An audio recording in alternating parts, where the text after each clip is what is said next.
जे आजवर कुणाला जमलं नाही ह्या चिमणीने करून दाखवलंय बघा. आणि हिने काय केलंय आणि ते एवढं करून सुद्धा पूर्ण घरात तोऱ्यानं फिरते.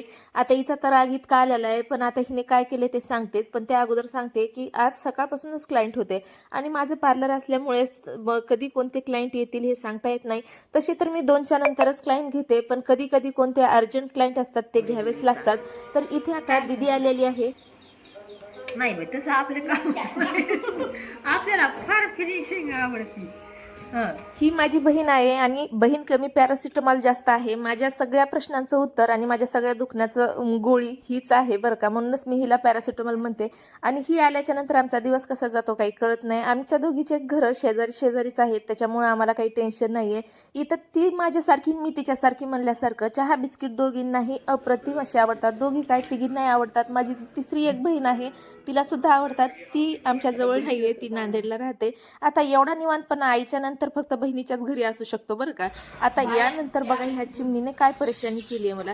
ही एक तर 6 महिने झाला आमच्या घरात POP मध्ये राहते. बरं हिला म्हणलं काढून टाकूता तर सर म्हणले नाही नाही, म्हणले तिचा काही अधिकार नाही का, नैसर्गिकरित्या आपण तिला अधिकार दिलेला आहे आणि तिनं निसर्गाचा अधिकार आपल्या घरावर पण आहेच की. म्हणलं बरं ठीक आहे. आता ती तर ती आणि 5-6 जणी पुन्हा दुसऱ्या घेऊन आली. आता म्हणलं तुम्ही काय करा, तिच्या नावावर घरच करा. म्हणलं उद्या तिला सांगते की तुझं आधार कार्ड आण बाई. आणि हे सगळं बघून आमची दीदी तर पार निघूनच गेली. आणि मग मी तर दमले आणि ह्या दोघांना कामाला लावलं. आणि एवढे दोघांना कामाला लावून सुद्धा ती काही घराच्या बाहेर निघायला तयार नाही. त्याच्यामुळे चौकटीच्या आत कुणाला घ्यायचं हे एकदा विचार करूनच घ्या बाबा. एकदा घरात घर करून बसले ना पुन्हा ते काही बाहेर निघणं शक्यच नाहीये.